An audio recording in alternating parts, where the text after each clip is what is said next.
तो नमस्कार दोस्तों, स्वागत है हमारे YouTube चैनल RKITI में। तो दोस्तों आज हम इस सेशन में कवर करेंगे जो 3 फेज इंडक्शन मोटर का हमारा प्रैक्टिस सेशन चल रहा है, तो उसका प्रैक्टिस सेशन 2 लेकर आए हैं। दोस्तों प्रैक्टिस सेट 1 अपने YouTube चैनल पे अपलोड कर दिए हैं, तो आप लोग वीडियो सेक्शन में जाके वहाँ से देख लेंगे। ओके दोस्तों, और यह BSP SCL के लिए स्पेशल क्लास चला रहे हैं। ओके, तो चलिए फिर देर न करते हुए वीडियो को स्टार्ट कर लेते हैं। इसमें क्वेश्चन पहला है, मान लीजिए कि 4 पोल 50 हर्ट्ज 3 फेज प्रेरण मोटर 1425 आरपीएम पे चल रही है। इस मोटर में रोटर धारा की आवृत्ति कितनी होगी। दोस्तों इसमें रोटर धारा पूछ रहा है, तो देखिए रोटर धारा FR बराबर SF होता है, फार्मूला तो हम जानते हैं, लेकिन यहाँ पे जो जो दिया है उसको हम पहले लिख लेते हैं। तो सबसे पहले इसमें पोल की संख्या दिया है, P बराबर 4 दे दिया है, देन F बराबर 50 हर्ट्ज दिया है, और एन आर का मान कितना दे दिया है, 1425 आरपीएम दिया है। ठीक है, तो सबसे पहले सिंक्रोनस स्पीड निकाल लेते हैं। तो देखिए NS बराबर 120 F बटा P होता है, तो 120 गुणे F का मान 50 है और P का मान 4 है, तो 4 3 12 काटेंगे तो 1500 आरपीएम आ जाएगा NS का मान। ठीक है, तो NS का मान 1500 आरपीएम आ गया। अब दोस्तों स्लीप का मान निकाल लेते हैं। तो स्लीप के लिए फार्मूला जानते हैं, NS माइनस NR बटा NS। तो मान रख देते हैं, NS का मान अभी 1500 आरपीएम निकाले हैं, NR का मान दिया हुआ है 1425 आरपीएम, 1425 आरपीएम बटा के NS 1500। ठीक है, तो दोस्तों इसमें 1500 में 1425 घटाएंगे 75 बटे 1500 हो जाएगा, या फिर इसे हम जब काटेंगे तो 15 5 75 हो जाएगा, 5 बटे 100 हो जाएगा, या जब इसे सॉल्व करेंगे तो S का मान 0.05 आ जाएगा। ठीक है, 0.05 आ गया। अब दोस्तों S का मान 0.05 मालूम हो गया और सप्लाई फ्रीक्वेंसी 50 हर्ट्ज मालूम ही है, तो FR का मान निकाल देंगे। तो FR बराबर SF होता है, तो S का मान 0.05 आया हुआ है, F का मान 50 हर्ट्ज है, तो जब सॉल्व करेंगे तो 2.5 हर्ट्ज आ जाएगा। ओके, यही पूछ रहा था FR का मान, तो इसका राइट आंसर क्या हो जाएगा, राइट आंसर ऑप्शन सी हो जाएगा। ओके दोस्तों, ऑप्शन सी बिल्कुल सही हो जाएगा। नेक्स्ट क्वेश्चन देख लेते हैं, एक डॉट डॉट डॉट स्टार्टर में एक dot dot dot throw switch लगा होता है जिसमें प्रेरण मोटर के स्टार्ट होते समय डॉट डॉट डॉट धारा प्रवाहित होती है। ओके दोस्तों, तो देखिए एक स्टार्टर में एक डैश थ्रो स्विच लगा होता है जिससे प्रेरण मोटर स्टार्ट होते समय थ्रो डैश धारा प्रवाहित करती है। तो देखिए दोस्तों क्या होता है, एक स्टार्टर में एक क्या लगा होता है, एक हमारा सिंगल थ्रो स्विच लगा होता है जिसमें प्रेरण मोटर के स्टार्ट होते समय उच्च धारा प्रवाहित होती है। ओके, तो यहाँ पे जो फील होगा राइट आंसर ऑप्शन सी हो जाएगा। यहाँ पे सिंगल हो जाएगा और होते समय उच्च, यहाँ पे उच्च धारा प्रवाहित होती है, तो इसका राइट आंसर ऑप्शन सी सही हो जाएगा। नेक्स्ट क्वेश्चन है, स्क्वायरल केज इंडक्शन मोटर और स्लिप रिंग इंडक्शन मोटर में डैश होता है। तो स्क्वायरल केज इंडक्शन मोटर और स्लिप रिंग इंडक्शन मोटर में क्या समरूप होता है, क्या डैश होता है। डम्बलर प्रकार के रोटर होते हैं, समरूप रोटर होते हैं, असमरूप रोटर होते हैं, समरूप स्टेटर होते हैं। तो देखिए दोस्तों इसका जो राइट आंसर हो जाएगा ऑप्शन डी सही हो जाएगा। ठीक है, जो स्क्वायरल केज इंडक्शन मोटर होता है और स्लिप रिंग इंडक्शन मोटर होता है, इसमें जो समरूप स्टेटर माने स्टेटर जो होते हैं समान होते हैं।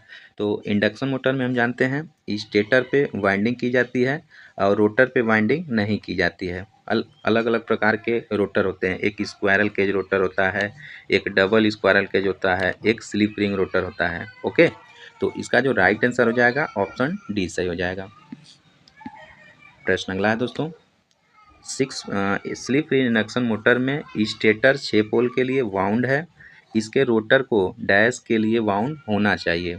तो देखिए दोस्तों अगर आपका जो 6 पोल के लिए वाउंड है तो इसका जो रोटर है वह भी 6 पोल के लिए वाउंड होगा, क्योंकि जो इंडक्शन मोटर होता है जितना उसमें स्टेटर की संख्या होती है, पोल की संख्या होती है, उतना रोटर के पोल की भी संख्या होती है। ठीक है, क्योंकि स्टेटर के माध्यम से भी रोटर में ईएमएफ इंड्यूस होता है। तो इसका जो राइट आंसर हो जाएगा ऑप्शन सी सही हो जाएगा, याद रखेंगे।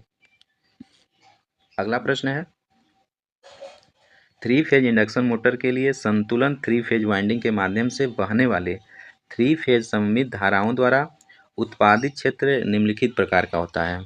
तो कैसा होता है, तो याद रखेंगे दोस्तों, ये जो थ्री फेज इंडक्शन मोटर में संतुलित थ्री फेज वाइंडिंग के माध्यम से बहने वाली थ्री फेज सममित धाराओं का उत्पादित क्षेत्र जो होता है तो rotating in space with constant magnitude का होता है। ओके, नियत परिमाण के साथ स्पेस में रोटेटिंग होता है। तो बहुत इंपॉर्टेंट प्रश्न है, इसका राइट आंसर ऑप्शन बी सही हो जाएगा, याद रखेंगे। प्रश्न अगला है, जब आप एक प्रेरण मोटर को DOL डायरेक्ट ऑनलाइन स्टार्टर का उपयोग करना शुरू करते हैं तो स्टार्टिंग धारा लगभग बराबर होती है। तो स्टार्टिंग धारा लगभग किसके बराबर होती है, तो दोस्तों स्टार्टिंग धारा जो होती है 5 to 6 time the full load current के होती है। ओके, पूर्ण भार धारा का 5 से 6 गुना होती है, याद रखेंगे। इसका राइट आंसर ऑप्शन ए सही हो जाएगा। नेक्स्ट क्वेश्चन देख लेते हैं, एक 50 हर्ट्ज दो पोल प्रेरण मोटर पूर्ण भार पर 5% स्लिप पर चलती है, इसकी तुल्यकालिक गति ज्ञात करना है। दोस्तों जब तुल्यकालिक गति बोल दिया यानी सिंक्रोनस स्पीड ज्ञात करना है, तो कुछ नहीं बस फार्मूला में फिट कर देंगे। देखिए यहाँ पे 50 हर्ट्ज है और दो पोल है, तो दो पोल है तो मैक्सिमम स्पीड होगी 3000 आरपीएम पे होगी। ऐसे भी डायरेक्ट हम कर सकते हैं या फिर फार्मूले पे फिट करके कर सकते हैं। फार्मूला आता है NS बराबर 120 F/P।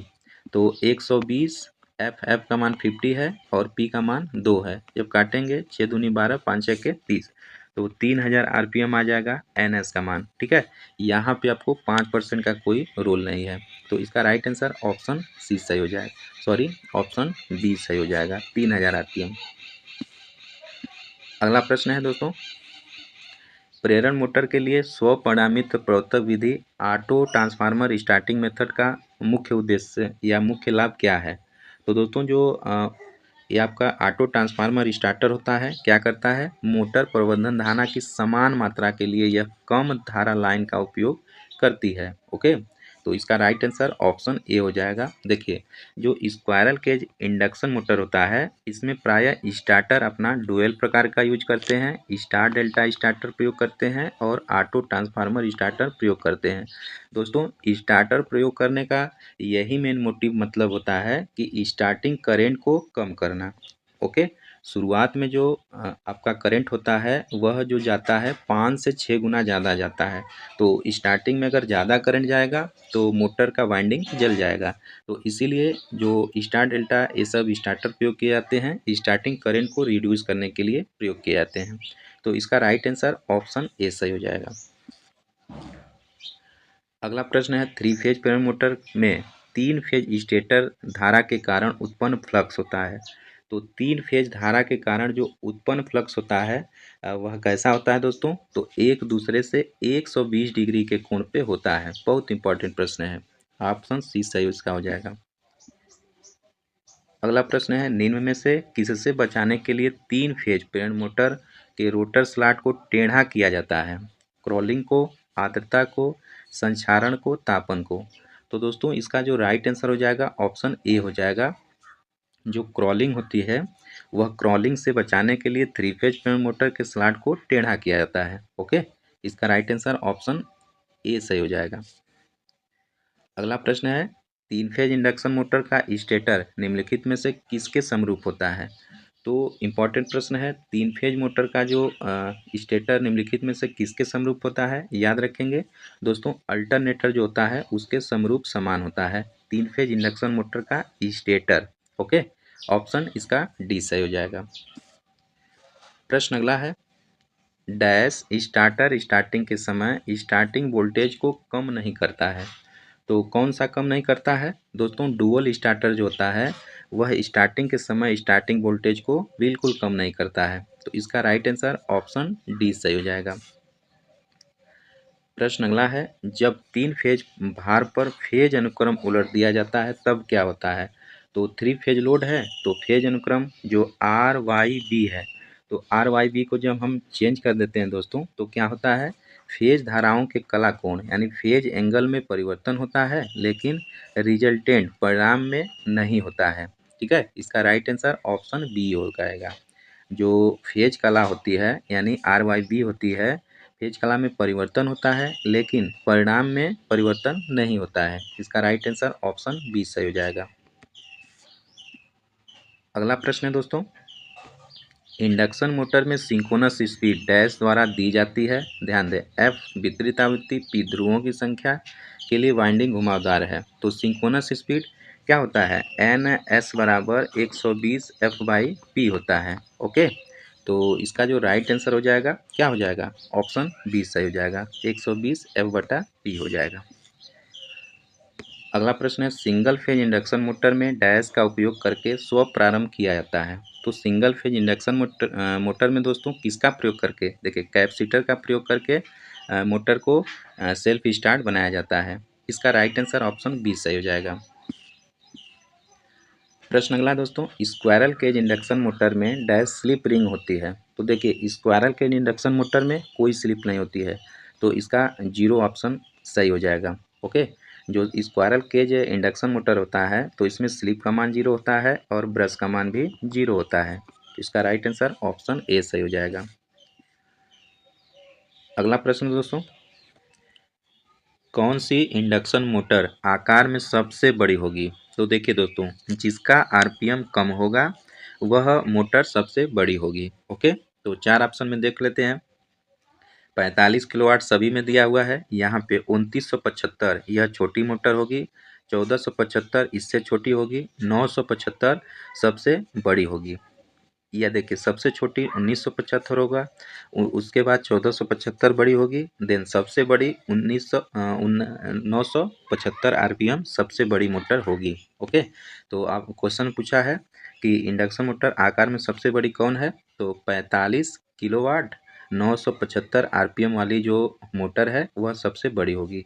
तो इसका राइट आंसर ऑप्शन सी सही हो जाएगा। अगला प्रश्न है, एक एचपी डैश बराबर होता है। तो दोस्तों एक एचपी बराबर होता है कितना, 746 वाट होता है। बहुत इजी प्रश्न है।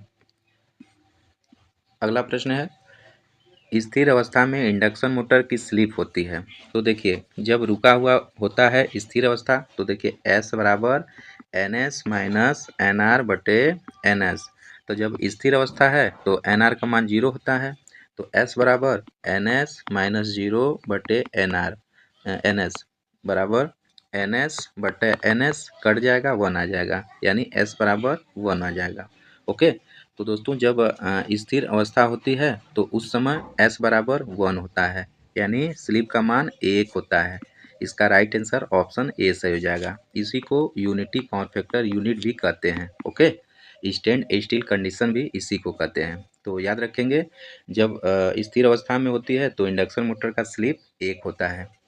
इसका राइट आंसर ऑप्शन डी बिल्कुल सही हो जाएगा। और दोस्तों जब स्टेटर का आरपीएम रोटर के आरपीएम के बराबर हो जाता है तो स्लिप का मान जीरो होता है। इसको भी पूछा जाता है, याद रखेंगे, यानी एन एस का मान 1000 है और एन आर का मान भी 1000 हो जाएगा, तो एस का मान कितना हो जाएगा, जीरो हो जाएगा।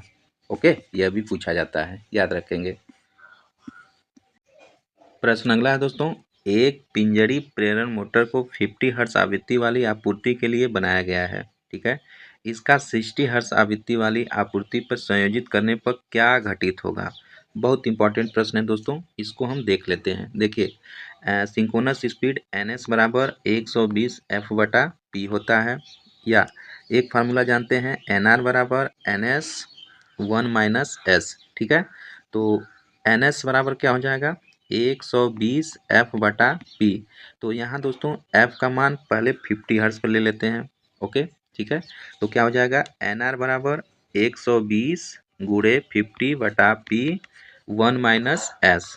एक केस वन मान लेते हैं, देन केस टू में यानी एन आर वन, अब केस टू में एन आर टू बराबर 120 गुणे, यहाँ 50 लिए हैं, अब दूसरा वाले में 60 ले लेते हैं, दूसरे केस में 60 बटे पी वन माइनस एस, ये हो जाएगा। तो दोस्तों ये दोनों समान है, तो अब क्या करेंगे, समीकरण 1 समीकरण 2 से कर देंगे, भाग कर देंगे। तो देखिए यहाँ पे NR1 और NR2 बराबर, तो यहाँ 50 हो जाएगा बटे 60 हो जाएगा और सब कट जाएगा तो ये कट जाएगा, यह 5/6 हो जाएगा। तो क्वेश्चन में बोला है कि इसका 60 हर्ट्ज आवृत्ति वाली आपूर्ति पर संयोजित करने पर क्या घटित होगा। ठीक है, यानी कि 60 हर्ट्ज पर मोटर की गति 50 हर्ट्ज पर मोटर की गति से कितना होगी, यानी NR2 बटे NR1 बराबर 6/5 हो जाएगा।